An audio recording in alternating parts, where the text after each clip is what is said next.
All right, so my name is Christian. I'm from Germany. I'm here in Montreal, Canada at the Grand Quai, and we're having the COP15 Youth Summit.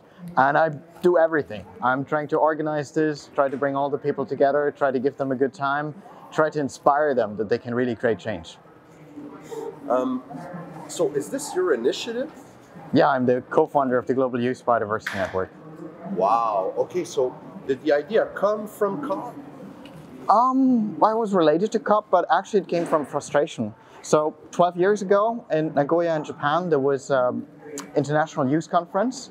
And it was, one of these events where you just feel sad that everybody is going to go home and then nobody knows what's going to happen because let's face it, people today organize one project, one event, but they don't think about how to connect everything. And it was just like 10 people sitting together in the evening, voicing frustration about it. I said, okay, let's do something. Let's try to create a network. We all had no idea how to do this because there is no guidebook that tells you how do you create a global movement, but we did it step by step. And it was a lot of stubbornness. Wow. So what is the COP for you? What is this COP for you? What do you hope to see, let's say? All right. For me, the COP is a huge meeting place. It is a unique opportunity that brings together all kinds of people that work on all aspects of biodiversity around the world, and they connect with each other. They build relationships. This is very much a policy event as it is a movement building event because it builds all these relationships. It's an accelerator, an incubator. It creates new ideas, new initiatives, but especially it brings people closer. But what I also hope in terms of policy is that this COP is going to break the deadlock. We have the global north, the global south in deadlock for the last decades. We have the north that, let's face it, doesn't have all the biodiversity. We have the south where the majority of biodiversity is located, and we need real solidarity. So in simple terms, what I expect from this COP is that it will provide resources for countries in the south to protect biodiversity, and that it will create a new sense of solidarity between the north and the south because we're on one planet. Oh, wow. So why you personally, how did you get into this fight? If I can call it a fight, or this movement? I come from the west of Germany, from a region that used to be the industrial heartland of the country. When I left my parents' house, one of the first things I could see was the coal power plants in the distance, was this huge smoke that was coming out of their chimneys.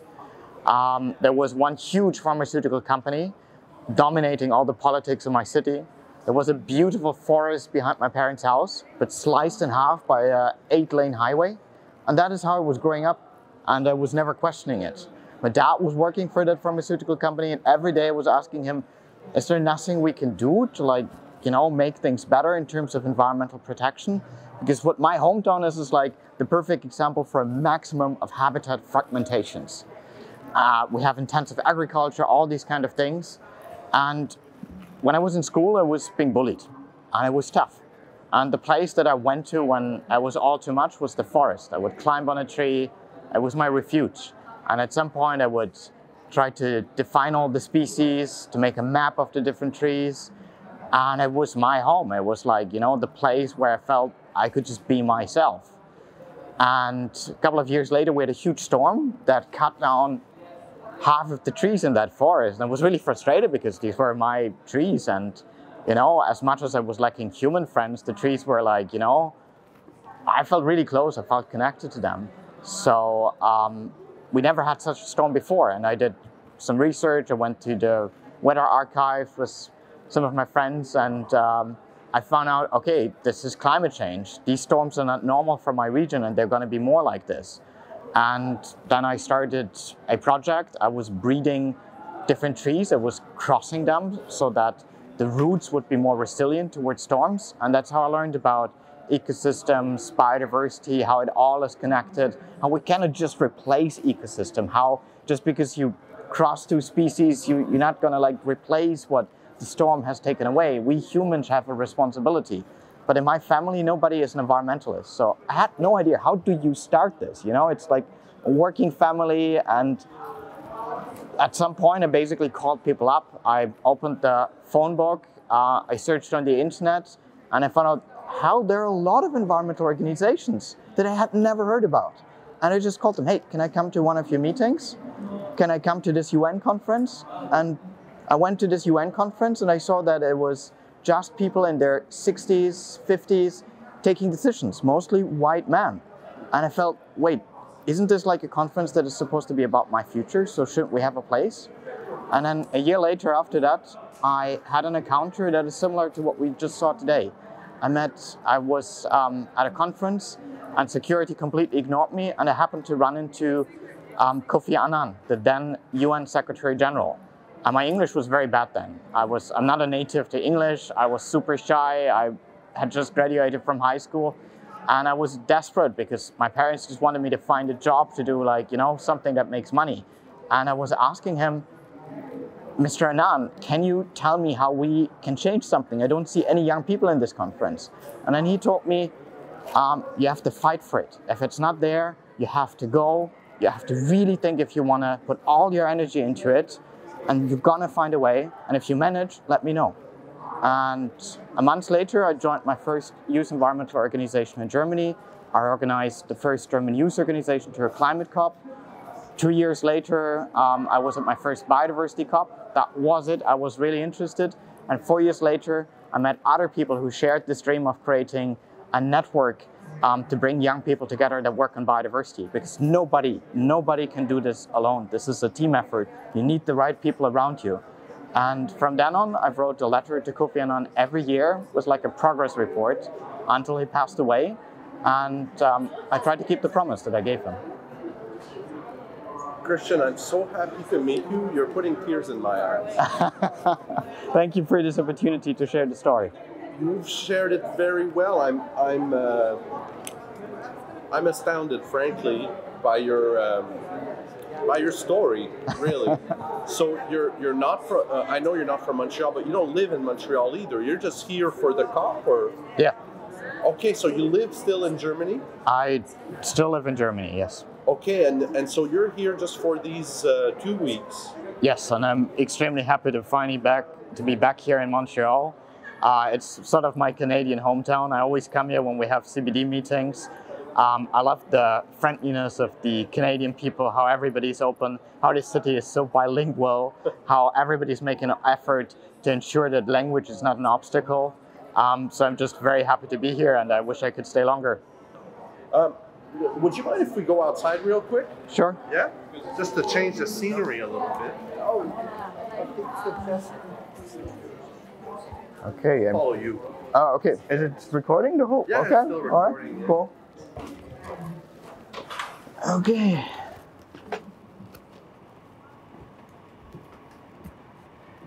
So, do you think that? Let's walk. Okay. I keep hearing that this COP is an historical moment. You've been to other COPs before. Yeah. How do you feel this one could be different? Is it more historic than any other COP? It is more important than other COPs because we're about to adopt a new 30-year plan of action on biodiversity. And this plan, if it's being done right, really has the potential to learn a lot of lessons from the past and to make sure that we do things right. And that's why we are here, because as young people, we don't think that we have time for any false solutions anymore. We heard from the SG that he really believes in nature-based solutions, and I would love that too, but I want them to be done right. I don't want to give companies, an excuse to just shy away from their responsibility. And this is what I think this COP can do, that we have a honest conversation about it. But I think we also need to be honest. Not one single COP is going to solve all the problems we have. I see this COP as a meeting place, and I see it as a place where people come together, and where this coming together, sharing inspiration, sharing stories, is equally important in creating change. What I really hope is that that the government of Quebec, the government of Canada, use this spark that is being ignited here at this COP to continue with this work, to launch more initiatives. We are very grateful to the government of Quebec because they are not only giving us financial support for this event here, but also for the launch of a GYBN Quebec subnational chapter as part of GYBN Canada. And this is exactly what we need. People, institutions that believe in long-term support, that don't see this as a single event, but as one step in a long road that is going to create change. And that is what I hope is going to happen here in Montreal, that we make an important step forward. But I also want to be honest, we have a lot of challenges. The current negotiating text still has a lot of brackets. Youth was almost kicked out 2 days ago. What's that? So we have this global biodiversity framework that is going to consist of approximately 22 targets. And each of these targets defines actions that every government that has ratified the CBD is bound to implement. The challenge here is, first, there's no punishment if you don't implement it. It's very different from the World Trade Organization. If you don't keep the rules, there are going to be sanctions. That's what we don't have for biodiversity. The problem with these texts that we have to make them measurable. It needs to be quantifiable. It needs to be implementable. In order for it to be implementable, all the 196 governments here at this meeting need to agree on the precise language of those targets. And there are still a lot of differences on how those targets should look like. We have only one target that has only one reference to use, target 21. And this reference was almost being removed 2 days ago. So one of the fights that we're going to fight is that we keep this place in the post-2020 Global Biodiversity Framework so that countries can be held accountable for implementing this target. We have another target, 22, on gender equality that was put in brackets yesterday by one government. And this is very sad because that government didn't do it because they are necessarily opposed towards gender equality, but because they are trying to build room for negotiations to make deals. And I'm just tired of shady deals. I don't think we have time anymore for this. Do you think that maybe they're putting things in brackets just because they figure there's too much for us to agree on? We should take some things out of the text. Yes, I think it is necessary that we shorten it, that we make it more simple, more easy to understand, more communicable. But at the same time, there are certain things that we should not compromise on. That is human rights, that is gender equality, that is transformative education, that is the rights of indigenous people and local communities. And I absolutely think that these are such central values and objectives that we cannot afford to take them out. Well, Christian, I'm very impressed by how you've brought these young people together. How do you think that this youth summit, that's what you're calling it, that this youth summit could have an impact on the negotiations? Let's just walk around and all right. We'll come back in slowly. So nice to see Montreal again. I didn't really have time to just look at it. So for us, this youth summit is an amazing opportunity, and we could not have done it without the support of Quebec, Canada, and our 23 other funders and supporters. What it does is that it gives young people a space to come together, to gather, to exchange with each other, to meet each other, and to have real conversations about the challenges that we as young people are facing. We have people that are coming to us, like the Secretary General right now, that are having conversations with us. So for me, this youth summit is a space for people to connect, for people to get inspired by each other, for people to form friendships that may last much, much longer than this COP. But in terms of the negotiation... Like your friendship with Mr. Anand, now that I think of it. Exactly, and that was the result of one very brief, maybe 2-minute encounter. And I hope that more of these friendships are going to be created here. I have now friends from Bolivia, Rwanda, South Africa, from all over the world. And when I was younger, I would never have dreamed that I would have friends in all these places. And I really hope that people will come here and realize that this is one planet and we are just a few hours by flight away from each other, and we're facing the same struggles. And we have to work together if we want to tackle these. So what I hope in terms of the negotiations is that this summit also provides the space for us to prepare, to really look into how our advocacy strategy is going to look like. We have briefing sessions on the status of the negotiations, because these negotiations are very complicated. And we want people to understand where they can change something, because only when they know where these openings to do something can we take advantage of it and get the best out of this COP. That's what we're trying to do. That's why these preparatory meetings are so important. But I actually hope, because this summit is only 2 days, and we're currently talking with a lot of supporters, a lot of funders. Before the pandemic, we had the plan to do a Global Youth Biodiversity Summit that would last a whole week. We wanted to do this in Japan, and we were just waiting for the final green light. We had started the call for applications, and then the pandemic happened. But now I hope that in 2024, we can finally organize the summit and bring all these people together again. And I think this will be really beautiful, because it will be 2 years after this meeting, and we will see the first results of all the initiatives that have been started here in Montreal. Christian, you're amazing. You're gonna go. Sorry, I'm just improvising. No, of course not. You're not improvising. Okay. You know what you're talking about. Well, You know, you've put yourself on the front lines. You know, so many people, they watch the news, right. they get affected by things, but you've gone out into the woods, you've connected with nature, and then you've gone out into the world and you've connected with people. You know, and you're bringing with you this forest. That's the way I see it. You know. Oh, that's a beautiful metaphor. I love that. I should use that. Well, thank you so much for the work that you're doing. Thank you.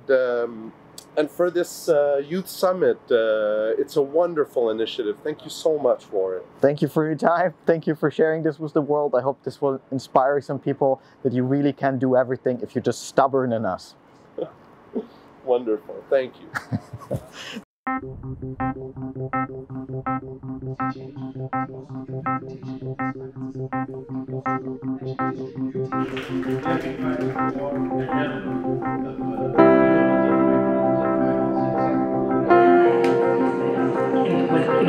To help drive our financial system in a way that is moving in productive direction. Climate just impact. What are the greatest barriers you question posed to Jessica? I think the global philanthropic community. What we need to do in regards to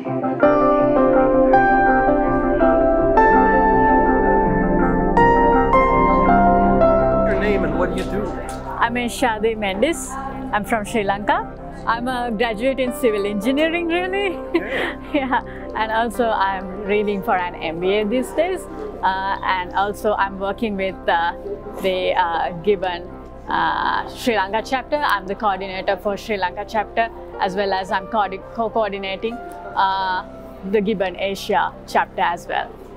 Yeah. Okay, I see. How did you get involved with all this? It all happened joining the GYBN happened very unexpectedly. One of my colleagues just dragged me to this, but I was really interested in the biodiversity. I was so in love with the nature, and I had the feeling of a kind of a guilty feeling with working in the civil engineer, in the construction industry. So I was like, I want to do something to the nature as well. I had this whole idea all the time, but it was kind of thanks to my colleague, I am here, joined the GYBN, and also I just kind of worked a lot, volunteered a lot throughout last 3 years with GYBN. So yeah, that's what happened. So it's Christian that got you into this? Yeah.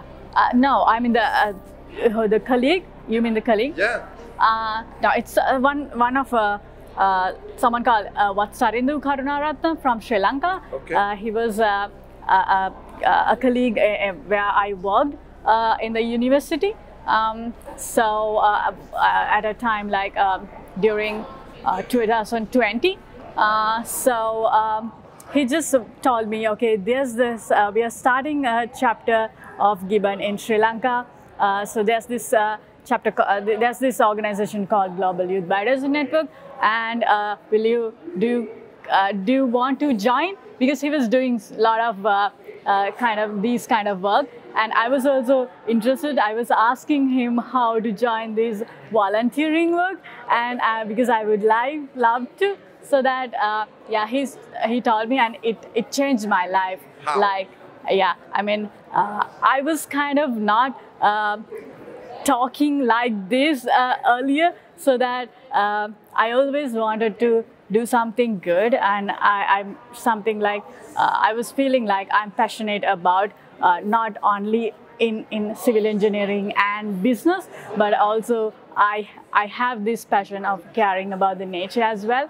So that if I can do something better, that kind of a mindset I always had, and also it changed my life throughout the last 3 years, because it gave me lots of opportunities through GYBN, because I could meet all these beautiful people, and I mean, from the international exposure for a country like Sri Lanka, because we have this island mindset, so that it's really good to get out of it and to meet all these beautiful people. And also it helped me, and once I was coordinating Sri Lanka, this Sweta and Christian wanted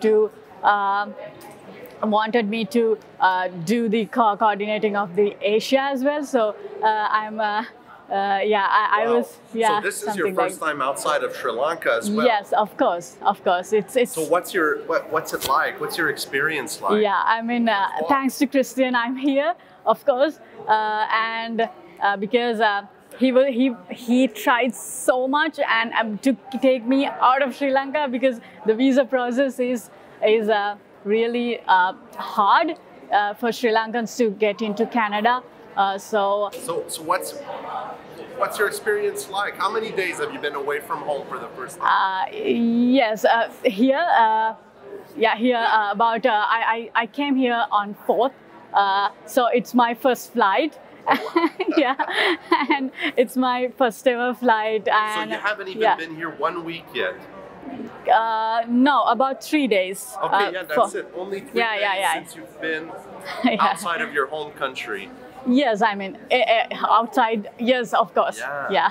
So I'm enjoying here a lot, because the people are really nice in Canada, and it's kind of a very calm and quiet city compared to Sri Lanka, because we are kind of so crowded. I want to meet lots of people. I want to talk to lots of people and to build up network, and also bring help to Sri Lanka, because we need, I think, the government has to be more ambitious about these biodiversity targets and all. So I want to talk to our the delegates, the government delegates here. I had several meetings while I was in Sri Lanka as well. With the I could join the lobbying there as well, but I want to do something like, I want to see that they support the youth targets and all. So I want to be like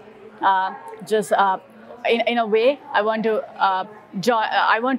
capture all the knowledge. I mean, it's a really good space to capture all these things, because it's lots of knowledge here. And also I'm coordinating the youth pavilion as well. So I hope to meet lots of people, because there are lots of events in the pavilion. So that it's a lot of work, and it's a lot of it's so much of fun as well. I mean, yeah, I'm hoping for the best. Yes. Well, you seem to be the perfect person to be doing this work for your community. Yeah, and for this world community, really, that's what it's becoming. Yeah. In Sri Lanka also, we conducted with the help of GYBN, with the funding of GYBN, we conducted some university programs. So we get together and we do these things with the support of the student societies as well. So it's kind of so what we do is like we do the capacity building. What I get from GYBN, I give it to the youth of Sri Lanka, because I hope that I mean, I'm super fortunate to come to here because I mean, I should thank Christian and Sweta for that, of course, because they tried so much. My visa got delayed. Like, I mean, I just received my visa just about 1 week. Oh, yeah, there was only 1 week for me for 4th. So that it's the same week that I flied here. So that it was like they tried the Canadian government also to tell that okay, she needs a visa, and yeah, like that. So that I want my community, I want Sri Lankan youth to come here like me and to join these activities because they are not much aware about these things. COP15 is not that familiar for that. For them, so that I want to make sure that they get to know these things, and what I get, I want to give back to the country. Yeah.